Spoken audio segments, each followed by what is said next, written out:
I would not be where I'm at right now, presently, without investing. I'm in the middle of buying a home that I'll close on in 2 days. Yep. Congratulations. and that is a byproduct of investing. I saved my first $100,000 when I was 23, a byproduct of investing. How do you start investing, and what can I invest in? Those are two of the most popular questions that I get on my platform, College Money Habits, and so decided to dedicate a podcast episode to it. And so today, for the second episode of Season 2 of Is It in the Budget, I'm joined today here by a friend of mine, Jarah, and we are going to be talking about investing. But before we begin, do you mind introducing yourself and sharing a bit more about what you currently do? Yeah, not at all. First off, thank you for having me on. It's an honor. I always love to get the chance to talk about this. My name's Jarah Macfarlane. When people ask me what I do, I just say that I help people invest. That's my job. So I'm a financial advisor here in Seattle with a smaller, at least for now, registered investment advisory firm managing about $5 million in assets for 30 to 40 different families in the state and elsewhere. Yeah, we'll get into kind of how I got into investing and all that, but that's what I do. Yeah, and I mean, 5 million is a large number. For people who don't know, how old are you? I am 23. Okay. Makes it even more impressive. So this is not the first time I've talked about investing on this podcast. In season 1, I was joined by a different friend of mine, and we talked about investing versus gambling. And I remember you commenting on Instagram on one of the clips that I posted. Uh-huh.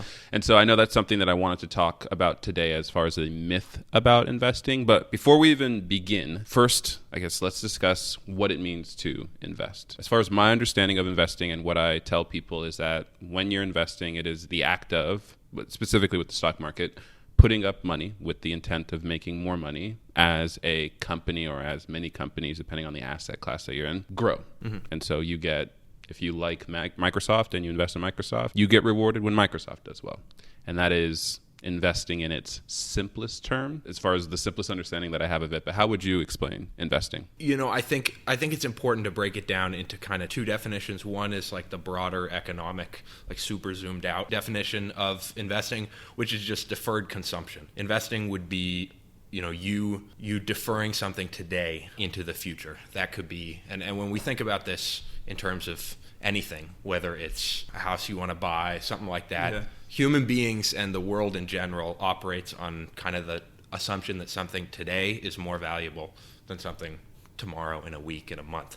Yep. So the idea behind investing and why investing produces returns is for us as humans to put our capital away for a period, so to speak. We have to be rewarded for kind of abstaining from having something today.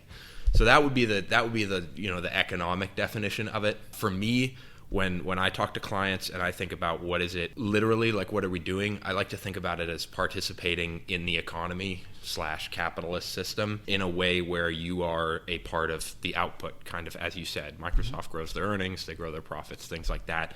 You as a shareholder are a material business owner. A stock is not a lotto ticket. It's actual ownership in a company. And so, when we go to work, we're inputs for companies. And when you own the means of the output, which would be the stock, that's a different kind of participation in the economy. And so that's how I like to think about it. Great, thank you. And I personally have been investing since 18, 26 now. Okay. And one of the biggest and most concerning things I hear when I talk to people about, you need to get started with investing, is one, they say they don't have enough. Mm-hmm. And two, they say that it's too risky. Uh-huh. And I want, hopefully, through this episode to share with people why those two things are not true. Mm-hmm. And so if you were, say I was a new client for you, and even just speaking right now to people who aren't investing or people who are too scared to invest, how would you address those two concerns? I think that first we need to do that, we need to define risk. Like, what is risk when we talk about investing? Right. And for most people, they think about risk as losing money. And I think that's a suboptimal way to think about it, because the reason people invest, the reason people do anything really, is there is a goal in the future that they're moving towards. So when I talk to clients, I talk about risk in the frame of, is this action that we're taking, or could something happen that could impede our goals? So, to give another example, like let's say somebody who's really close to retirement, For them, risk would be a large stock market decline that materially impacts the money they have going into retirement. Yeah. For somebody younger, the risk is different. The risk would be not investing, because over the long run we know that the stock market produces the highest returns out of any sort of asset class. And so the risk there is that when they get to retirement, there won't be enough.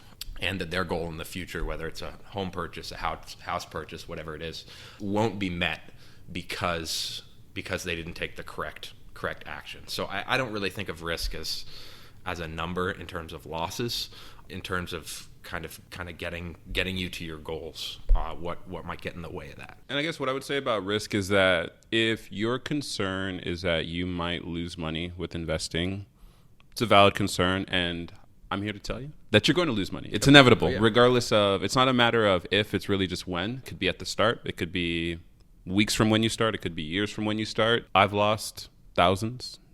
I've lost tens of thousands.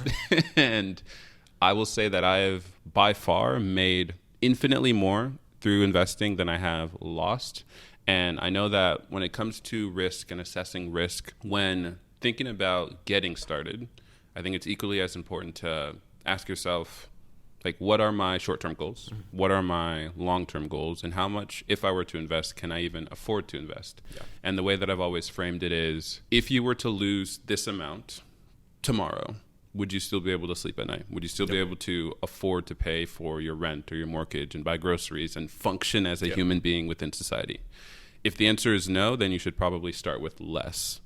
However, regardless, everybody should have an emergency fund before investing to ensure that you've got at least 6 months of living expenses set aside, so that, let's say you do start investing and then we have a repeat of 2008. Yeah. You'll be okay. You still have some savings set aside. Now, as far as the not having enough money to start, I started with $150. I invested that in an index fund, which we'll discuss what those are later. You started with an index fund. That's good. I had guidance, though. And so I know that I think it's kind of a combination of I don't have enough, and so it's not really going to stretch that far if I invest, as far as it's not going to be that impactful. But also, I don't have a lot, so I can't afford to invest. I think are the two directions that people take when it comes to that overarching theme of I don't have enough to invest. I don't know if you've met with or worked with anybody who had that concern initially, and I'm curious as to how you personally approached it, or even for your personal investing journey, how you approached investing. Yeah. I mean, I started similarly to you with a couple $100. I did not buy an index fund. I bought individual companies, and what was the first one? It was AT&T, because I was like, let me look at my phone. My phone is Apple. I want to buy Apple shares, but Apple shares were like $250. So I was like, oh, this is too much. Let me, I saw the little AT&T icon up at the top. I was like, okay, let me buy some of that. And to be fair, that was horrible investment. Do you still own it? No. Okay. No, long gone. I'm pretty sure I have it.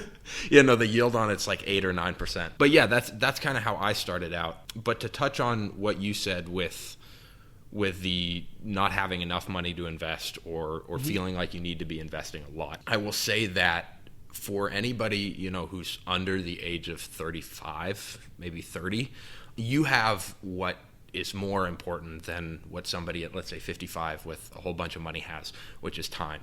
Because the way returns work with the S&P 500, let's say 10% a year, is those early dollars that you put away are going to compound, for the next 40 years. And so oftentimes by the time somebody reaches retirement, the $100 that they put away at 20 is, worth $1,600 and is continuing to compound. So you allow kind of compound interest to do the heavy lifting for you if you start early. And so just kind of a device I like to use with clients. I'm not sure if you're familiar with the rule of 72. Is that as far as after a certain amount of time, it'll double, your money will double? Yeah, so at a 7.2% return, which I think is very reasonable, even if we have a poor decade in a broad investment portfolio, 7.2%. You can think about it as your money is going to double every 10 years. And so if you're 20 and you're putting away $100, that would be the equivalent of someone at 30 putting away $200, someone at 40 putting away $400, someone at 50 putting away $800, and someone at 60 putting away $1,600. While you might think your $100 isn't going to go all that far, It really is for future you, if you can get those returns. Exactly. And so that's kind of how I like to think about it and approach it with my clients from the perspective of I don't have quite enough to invest. Obviously, that starts with looking at the budget and seeing, where is it in the budget? Is it in the budget?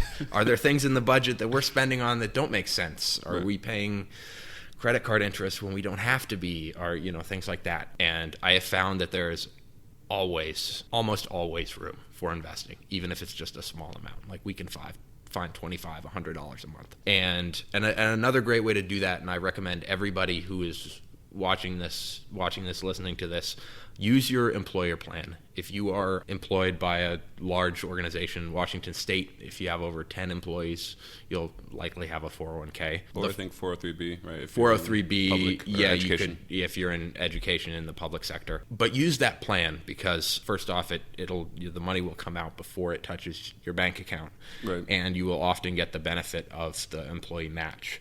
And so most people going into retirement, that account is their biggest asset and does a lot of the heavy lifting. So if you don't know about where to get the information on that, or you're curious, you can ask your HR department for a document called the Summary Plan Document, the SPD, and they legally have to provide it to you. And it is the entire detail, a big packet about your employer plan, about the matching, about the funds, and everything like that.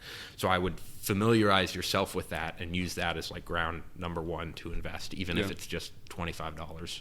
They're a great tool, and oftentimes companies will match up to a certain point, allowing you to get free money, basically, for the money that you do allocate into those plans. I do want to take a step backwards because you did talk about compound interest, and I'm not sure if everybody knows what that means. Sure. So I want to paint a picture. And so the, correct me if I'm wrong, average rate of return right now in the stock market is about 10%. When you take away inflation at the average of 3%, you get 7%. But real return 6.5%. Okay. 6.5%, 7%. So between 9 and 10%. So using 10%, that we should be more conservative, but let's use 10% for this hypothetical scenario. Let's say, but I just have to make I just have to make it clear that people understand that is not 10% every year. Exactly. That is a long-term average. So that means that there will be years where the stock market does nothing, and then other years where it does 30%, and then other years where it does a negative 35%. Exactly. So in the industry, we call this, in terms of risk, sequence of return risk. Like you retire, and then immediately the stock market crashes 20%. That would not be a good thing. But the longer your time horizon is, the closer and the more likely you are to getting that average return, right? Exactly. It's a normal distribution. Right. So with compound interest,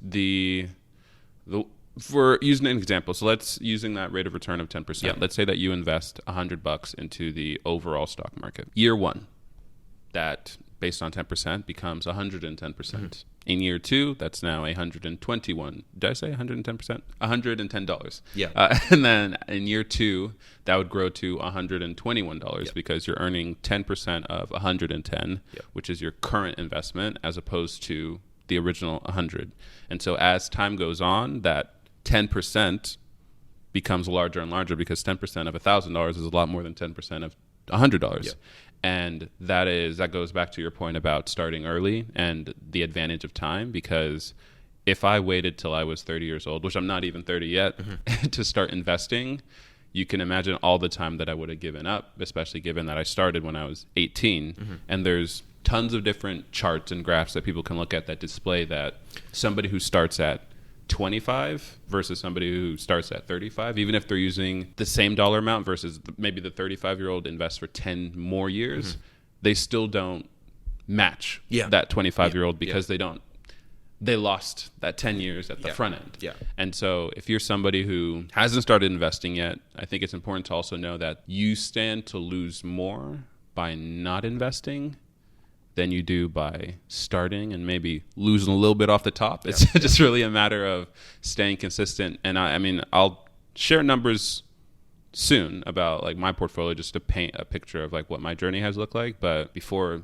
doing any of that, I want to hear what you have to say more about like compound interest and then time, especially. Yeah, and I think that's what you pointed out, what you just said about, those early dollars being a real opportunity cost. Like that is the risk that somebody younger faces. It's not the risk that the stock market falls 30%. Actually, if the stock market falls 30%, they should be very excited, because the way markets work is returns only, if the stock market only goes up, then there's no room for returns. Right. And we'll get into some of those investing myths that I want to talk about. But yeah, those even 5 years from 25 to 30, if you're contributing, let's say $5,000 a year to an account, that's $25,000. The future cost of that for you, if you wait those 5 years, can be, oftentimes it can be 50, 100,000 in the future. I always like to say the best time to start investing was yesterday, and the second best time is today. Right. And I also think that if you're 30 or 35, like that is you still have tons of time. Most people retire at 65 with the way the Social Security trust system is set up. 67, 70 is going to be more normal. So you have 3 decades, even if you haven't started already. Right. So I think also that people get worried that they don't have enough time, or they don't have a means to start, or they haven't started yet, so they can't. They're kind of terrified, and it's really like anything else. You just have to go for it. Right, and I do also want to say that, despite all of its advantages and the value in investing, that it may not be the right decision for some people in the present moment, because saving might be more important, or potentially paying off some debt might be more important. And so, yes, it is important to start investing. It may not be right for you in that. In your current state, however, it's important to get started inevitably. Yeah. So I started the episode by asking 2 questions, which was, how do I start investing, and what can I invest in? Mm-hmm. And at this point, people might be wondering, okay, cool, I get it. Like, I should do this. I understand I should start investing, but how? Like, how do I get started? This is one of those things. People with money, the way people are with money is very different than the way they are with everything else. So, like, if I were to say, right, Obi, you want to get into, I don't know, competitive ice skating or something, like you'd probably watch a couple videos and then you'd go do it. Or if you wanted to get better at personally, anybody doing anything, you want to get better at bowling, you want to do it, you go do bowling. It. I love bowling. Yeah, I do too. We should go bowl. But yeah, if you want to get better at something, you do it. And so I think, at least with investing, a lot of people think like, I have to be good at this, or I have to know some secret, or I have to have a financial professional guiding me. I'm saying that as a financial professional who helps people. We don't need you. But another conversation. But the point being is that you should just start. And the place that I like to start is take a look at the products and the services that you use all around you every day, and ask yourself, is there a company that's producing this? And then go to Google, and for example, Google is one of them. Just type in the company and then the stock, and see if it's a publicly traded company. And I remember my first 6 months of investing, I did that with everything that I saw. Yeah. I was like, oh, is that a public company? Let's see if we can see anything out here. Any building names? Signs. No signs. But yeah, LG. Exactly. Apple Watch. You would be surprised at the number of companies that are public that you see and use every day. And I think that's a good place to start, because at least from a understanding the business perspective, like, you're a customer, so you get that. Exactly. So that was the second stock I bought after AT&T was Waste Management, WM. Okay. Because the waste management truck would come outside my house and pick up the garbage. And I was like, okay. At first I thought it was the government. I honestly thought it was like, I thought UPS and Waste Management were government adjacent. And I'm like, oh, these are private companies. Oh, I can invest in them. So that was the second one I bought. So I think that's a good place to start. I agree. I think that it doesn't have to be perfect, and you're going to lose money, and you're going to make investments that are bad, and you're going to realize what your risk tolerance is, and that's how it goes, just like anything else in life. Yeah, I definitely agree with that as far as getting started, because that was one of the things that I heard when I started is, what are some products that you currently use? Yep. What are things that you currently buy? And so, here in Washington, we're home to Amazon and Microsoft. Many people interact with those companies one way or another. There's also Boeing, Costco. Exactly, and I won't advocate for Starbucks. That was one of my first investments, just due to familiarity. Mm-hmm. I will say that as far as the how, one of the first things to do is ask yourself, how much do you want to start with? Because your options will vary somewhat based on how much you want to start with. As far as different accounts, so there's tons of different accounts that people can start with. There's taxable investment accounts, which is like your Robinhoods of the world. And then there's a Roth IRA, which is if you have a W-2, if you're making money from a job, or if you have taxable income. Yeah. Then Doesn't have to be W-2. Could be 1099. Could be. Yeah. Okay, as long as it's just taxable income. Yeah, as long as you have taxable income and you will be filing / paying taxes. Right. Yeah. And so as long as that's happening, then you can open a Roth IRA, which allows you to basically not pay taxes on earnings from your investments as long as you've had that account for 5 years and you don't withdraw those earnings until, is it 65 and a half? 59 and a half? 59 and a half. And so that is one of the advantages, at least, of a Roth IRA. And then several different others. You mentioned 401k, which is an employer-sponsored plan.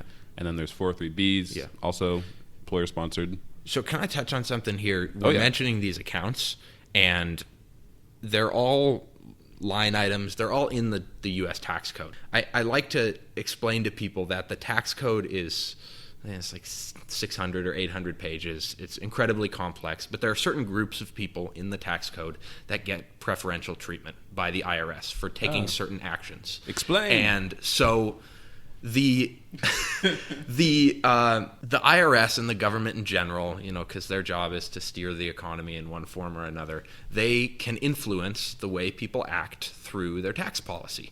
And one of the ways they do that is by incentivizing people to do things like invest, own homes, start businesses, like get married, be I'm serious. No. Let me tell you, bro. I've ran the numbers, and the amount of money a couple who are married filing jointly versus individual will save over the life of doing that together is a very real economic benefit. Also, add kids and the tax credits, and it's over the lifetime, it's hundreds of thousands of dollars. So, anyways. But that's one of the groups. There a lot of layers to that conversation. Yeah, of course. You have to be ready for it. I'm not saying get married to save on taxes, but it would certainly help. Just playing. But yeah, no, there are groups of people that the tax code is preferential for, and one of them is investors, 110%. And that's on the other end as well, whether it's money going in the form of you get to deduct it off your income if it's a deductible account, and in terms of capital gains rates, which are lower than the regular tax rates. And if you're under a certain amount, you don't pay any capital gains. Yeah, and I think that's if you're earning between 0 and I think they keep changing. It's about 45,000. Yeah. You don't pay anything on your long-term gains, your long-term capital gains. Repeat that for them. If I don't know the exact number, you can find it on the IRS website. But if you are earning, I believe in 2022 it was $40,000, so inflation adjusted it'll be 45 or 50. If you are earning under that amount in taxable income and you have investment gains, you pay 0 on the gains. Whereas somebody above that for long term, yes. If you've held the investments for over a year, that's what constitutes long term. If you're over that, you'll pay 15%. If you're really high net worth, you might pay more. So there is also incentive for first time investors in that way, because you won't have, your returns will be, higher than the person who has to pay, what we call tax drag, which would be that 15% that goes to the IRS that you don't get to keep. Right. I know that as far as really fast, for when you invest, if you make money, you have to pay taxes, generally.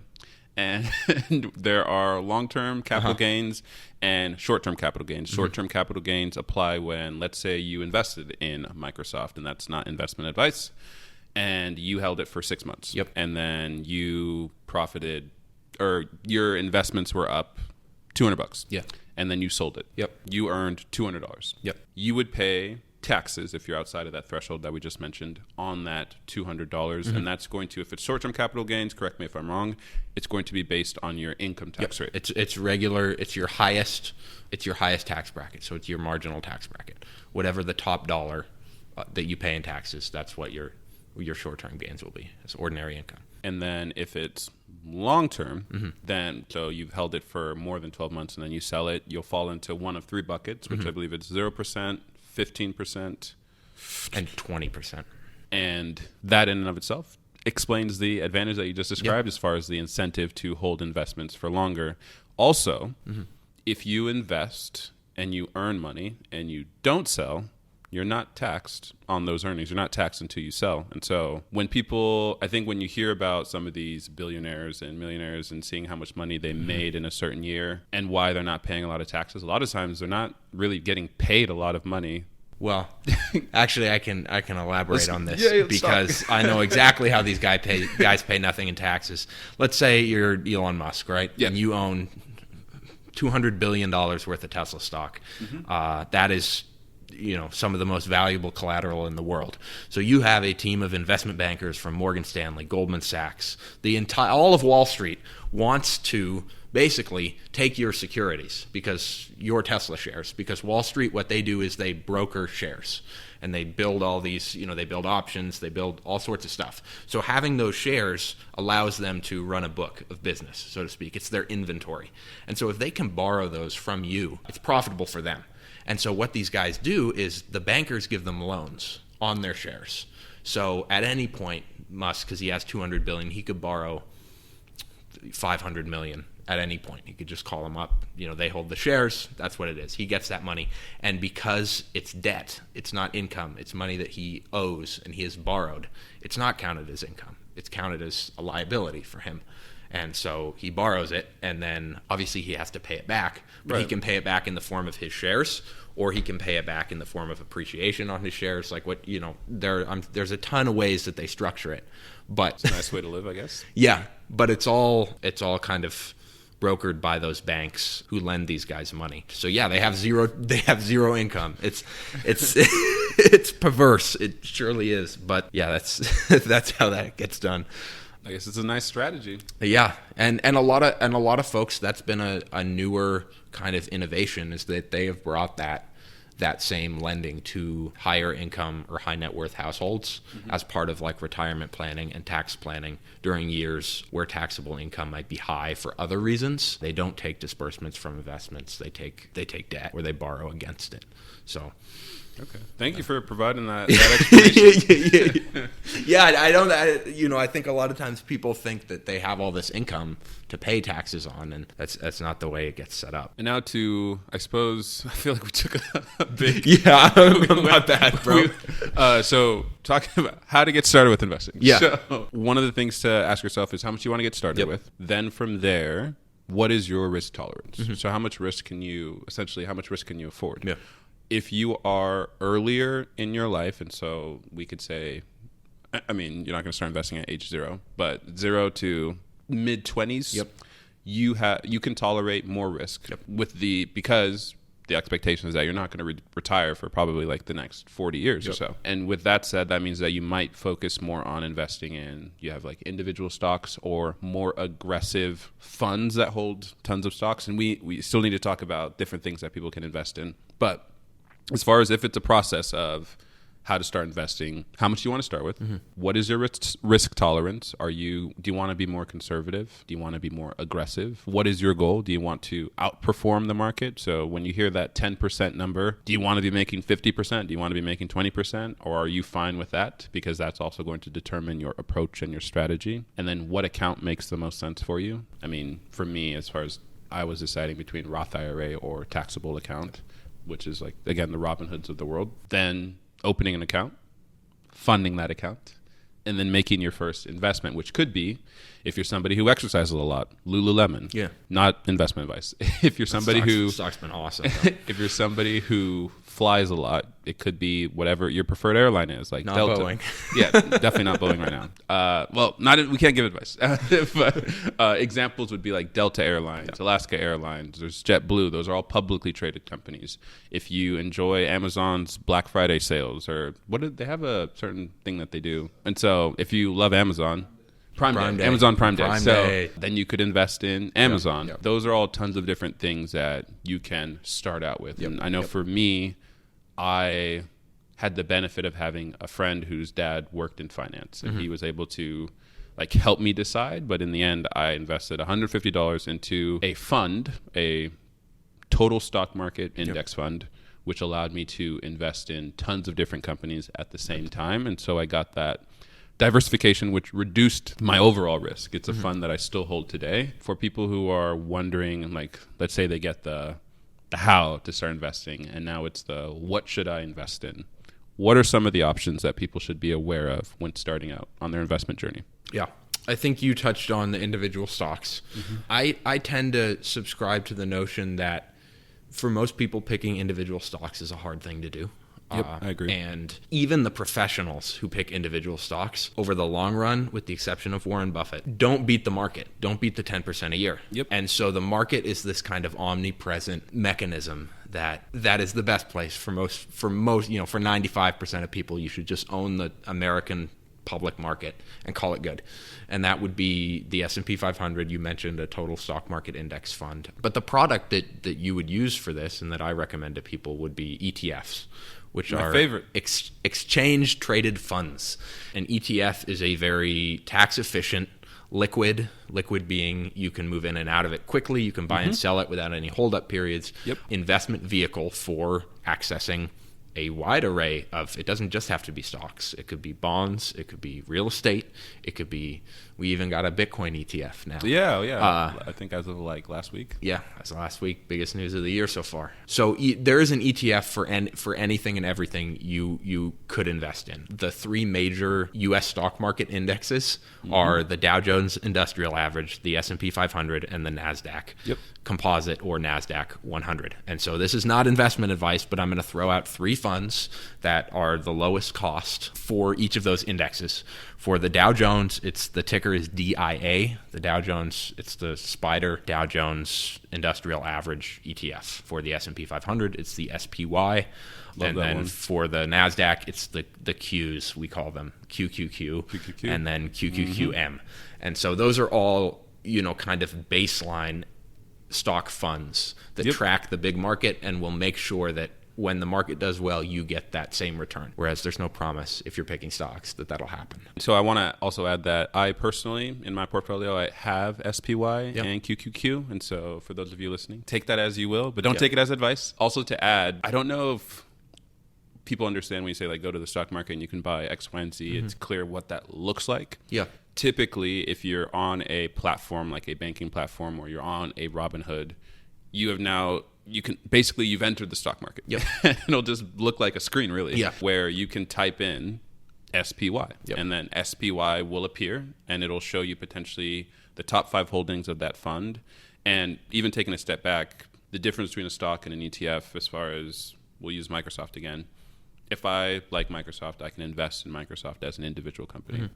If I want to invest in tons of different companies, then I could look at an ETF like QQQ, where that fund is going to hold hundreds to thousands of different companies, which could include your Microsofts, your Boeings, your Amazon. That is one of the advantages, to reiterate what you said, especially because if I invest in Microsoft, then let's say Microsoft goes out of business, my portfolio is now worth nothing. It's very unlikely.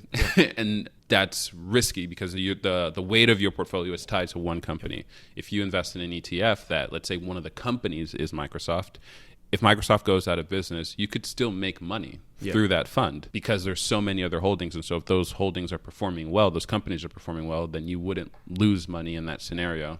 I just want to emphasize that ETFs, they're my favorite way of investing, really outside of individual stocks. And for my personal strategy, I'm trying to outperform the market, which is why individual stocks are some I need. And so that's at least how I've approached things. But I think stocks and ETFs are both great ways of investing for new investors and for investors with maybe more limited resources. ETFs are an outstanding strategy, not just to get started, but really to maintain for decades. Yeah, I think the core of pretty much everyone's portfolio should be a good index fund, a good ETF, and it's really as simple as that.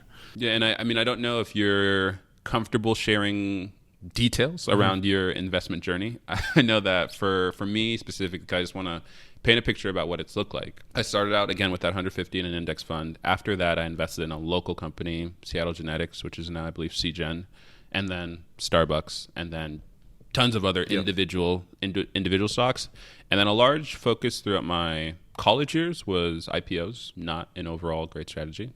Where as soon as IPO stands for? Initial public offering. Or is there a saying? It's probably overpriced.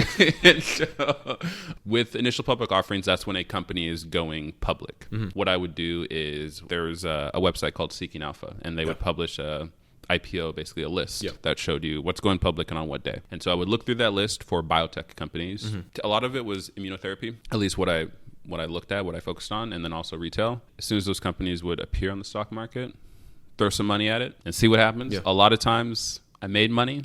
There was a certain period of time where I started losing, and I started losing a lot, and that is when I stopped that. I also had an internship at Merrill Lynch, and it was through that bank, through those wonderful advisors, that I learned I was investing the wrong way and that I had a very short-term focus. I was trying to make money really fast. I wasn't really focused on what might happen a year from now or 10 years from now, which is, of course, the way that you're supposed to invest. And that's when I learned more about value investing, dividends, and also ETFs and investing in valuable companies like Microsoft. And as a disclaimer, Microsoft's my top holding, so that's why I talk about it a lot. Yeah. But not advice. That's kind of like how I got started. And so that 150 now is worth over $200,000 over those 8 years. And that's not that I made like $199,000 from investing, because I've contributed throughout those 8 years. There is so much opportunity and so much growth with investing. I think you mentioned QQQ. QQQ went up. It was like 52% last year. And so imagine $100 in that. You would have made a little bit over $50. And then imagine if it's 100,000 invested in QQQ. And so 53,000. Those numbers start to look real different really fast. Well, not really fast, but over time. And so it's really just a matter of getting started, because you mentioned like a lot of the times it's just taking that leap. And I feel like once anybody takes the leap to start investing, it's not something they're going to regret, as long as they approach it the right way by being patient, focusing on the long term, doing research, or deferring to a professional like yourself to get some additional guidance. Yeah, and I just want to drop one thing in here as well, so that people understand kind of the breakdown, at least. And this is all public data. I would encourage everybody to go look at a report published by the Federal Reserve called the Survey of Consumer Finances. And it is interactive, and it gives you data on what American households own, what their financial picture looks like. And it is very clear across however you look at it, that to be wealthy in the United States of America is to own a lot of stock. So that's what if housing makes the middle class, it's equity, public equity in companies that make, the top 10%, without going into the reasons why there's such concentrated ownership up there, that, the public markets and the economic system that we have works for shareholders. And it is my opinion, and my goal is to help people be a part of that, and that everyone should be a part of that. And that is what investing is, at the base part of it. So I think that was something that I had written down to share, because that's always a piece I want to touch on, is that you can go and look at that data and see kind of how it's broken down. But stock ownership is just a very the most pervasive and the most important wealth creation tool, at least in this country. Yeah, and really and emphasize that, and emphasize also that it takes time, and not to rush. Don't be upset if you start investing and maybe the first year you don't make anything, or maybe you lose some money. Last year, I saw my net worth, so basically the value of the cash that I have, increase by, it was well over 50% of what I had. And that was because of investing. In a 3-month period of investing, I made more money than I made my entire senior year of college, working an internship and a job, basically full time. I would not be where I'm at right now, presently, without investing. I'm in the middle of buying a home that I'll close on in 2 days. Congratulations. Thank you. And that is mortgage interest deduction. It's going to be nice. And that is a byproduct of investing. I saved my first $100,000 when I was 23, a byproduct of investing. And I was scared to get started, and I've lost money as well. And I know that we both talked about it's inevitable that you will that you'll lose money, but it's really just a matter of taking that leap. I know that we've repeated it and said it, and so I guess if somebody right now following, maybe they listen to this episode and then they reach out to you and they're like, I want to get started. How do I get started? What would you tell them? What would be your final message? My final message would honestly be to start with those companies around you and looking for those companies. I do think that at least in finance and in kind of my world, there is a tendency for people who manage capital, who are financial advisors, to not want to help people who are just starting. That is kind of by design, because a financial advisor, if they only work with those top 10%, they have to do a whole lot less work, and they have to have a whole lot less clients to make a living. I would say, you were fortunate to have the folks at Merrill that kind of helped you, but most people going through their life without some sort of financial professional would be unlikely. And so I think everybody, whether it's online or talking with somebody that they know or that their family knows or whatever, should have somebody that they can kind of ask questions to. And there are a lot of great resources online for getting some of those questions answered. One of my favorites is Investopedia. That's the best site. Yeah, Investopedia. If you want to look at stocks and see how they're doing, I like Yahoo Finance. I use, for those of you who maybe want to spend a little money and get into it, I use a program called Stock Rover that lets me look at individual stocks and see earnings and a whole bunch of other things. So I would say to start by looking at the companies around you that you use every day. Use the internet as your tool and the people as your resources, of which I am happy to be one for any of you guys. I will talk to anybody about investing at any time for no reason other than that I want to talk about it because it's what I'm passionate about. Right. And I'm sure, you're the same. And money is also taboo as well, kind of sometimes. And so talking about it, getting yourself talking about it, getting it more, opened up is a really good thing as well. So as much as you can do that, you can do that with your family member, your partner, whoever it is. We'll just make things easier for you. Yeah, and I know that some of the platforms that allow you to invest for free would be like Charles Schwab. They're almost all. Yeah, all I think free now. I think at this point. And then I know that at least personally, different applications that I use for investing would be Robinhood, Wells Fargo, Fidelity, and Fundrise are some of the ones that I personally am more familiar with. I think another thing, and kind of a plug, is you manage money, you manage investments. And so if you're listening to this and you are looking for guidance because you don't have a minimum, you don't have investment minimums. Nope. If somebody's looking to get started, they don't want to do it on their own. Maybe they don't have the time, they don't want to do the research, and they'd rather have that be somebody else's responsibility.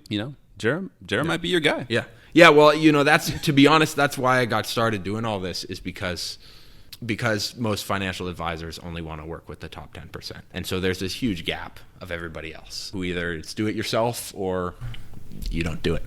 But I will say, I also, as a kind of resource to answer some of these questions, I did this past year publish a book. Oh, wow. That is everything. It's called Non-Elective Finance, and it's the most important class you didn't take in school. And it's everything I wish I had known about finance growing up, about investing, about the economy, about budgeting, about all those things, credit. And it's explained, it's like 170 pages. You could read it in a weekend. Oh, yeah. Short book. And so I would say check that out. That's written for folks just, in that position. I brought a copy. I brought a copy right here. Looks like this. It's on Amazon, Barnes & Noble. There's an audio book too, wherever you get your books and podcasts. Free promo. Yeah. So this is actually for you. I wanted to bring a copy. Yeah. Yeah. But no, that's what I would say, and I'm always happy to talk to anybody at any point. Non-Elective Finance is the name of the book. That's awesome. I didn't know that you had a book. Yeah. So that's so I guess lack of research on my end. But that's awesome. In closing, I want to thank Jarah again for joining us here today for the Is It in the Budget podcast to talk about investing. If you listen to this episode, hopefully that you enjoyed it and feel a bit more confidence and encouragement about starting your investment journey. If you are looking to learn more about investing, there is my website, College of Money Habits. There's also Jarah's information that will be provided in the various links to this episode. I want to give you the final word to provide people with some encouragement to get started with investing, also to share any relevant information that you'd want if people want to connect with you as well. Yeah, I would say I've seen so far working with people that investing, and you can vouch for this. I can totally vouch for this. Investing changes people's lives. It really does. Mm-hmm. And as I said before, like the best time to get started was yesterday, and yesterday is gone past, and the second best time is today. Yes, indeed. Well, the market's open Monday, which is tomorrow. Yeah. So we'll see you there. Awesome. Well, All right. Thank you. And so remember, anytime that you are making a financial decision, whether it is a decision to buy a car, buy a home, to create a new budget, or to invest, always ask yourself, is it in the budget?